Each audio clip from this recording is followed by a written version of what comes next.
tunita ke hon la sak ding a hi le jesu to bang kim chi la hiya party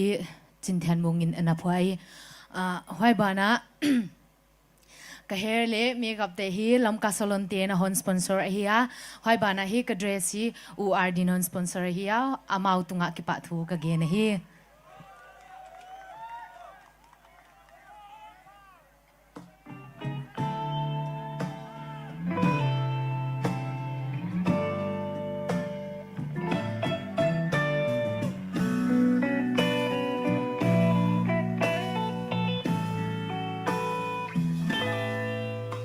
Lelia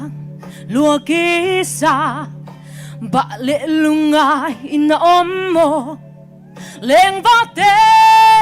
enin kolo ma anelo hi zong ma do pan amau tenek dingan piahi amau sangin nang naman pa sa tamlay lung lơ kê hay lấy quan xin na lên sâu sắc lên sốt hình qua kim thuông đất đê mình kê kê thấy liêu vơi mà kinh na hàng sao là bùa kỳ xây su tốt point kinh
in